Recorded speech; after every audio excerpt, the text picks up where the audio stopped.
on the Danube River, right over here, most famous river in all of Europe, in Budapest. So 500,000 Jews were murdered in Hungary in 1944, the Nazis. But ever since then, under President Orban, who's a phenomenal friend to Israel, and the only place in Europe that Benjamin Netanyahu can visit right now, he said he would never enforce an ICC warrant against him. We now see this. I don't speak Hungarian. We don't know if it's saying something good or bad. But in Hungary, at least locally, you do expect far better treatment as a Jew. And by the way, I'm fully aware of the fact that my visibility and all that makes me a target, which is why we only post these videos once I leave the city. So what you're seeing is a few days old, but I have to be wise. But the stories I'm going to share with you about what happened to the Jews here. 100,000 Jews were saved by Raoul Wallenberg. He's almost been forgotten.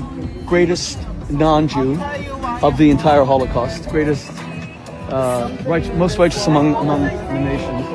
Here in the Danube, the arrow crossed through Jews into the Danube River, and they would tie three of them together, and then they would tie the three of them together. They would shoot the one in the middle. They'd fall here into the Danube, and they would be able to kill three Jews with one bullet. That was the idea, to save bullets, because the arrow crossed, which was the Hungarian Nazi Party.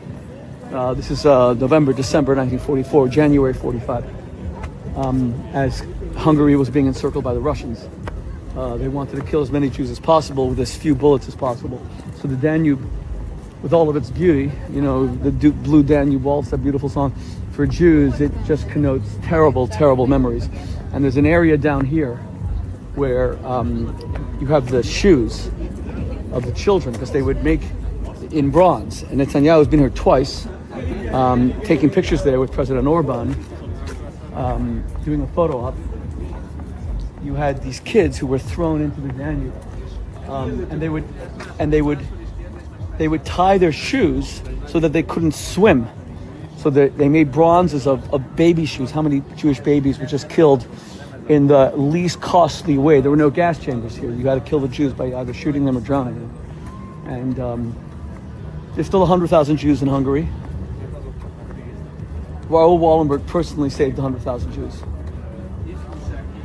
and then he was arrested by the Soviet police, and probably was murdered. Died in 1947. Till today, the Russians won't say what happened to him. It's terrible, really terrible. Yet, on the other hand, you now have President Orban, who's Israel's greatest friend, probably in all of Hungary, in all of Europe, and he's called an anti-Semite all the time, which is just such utter.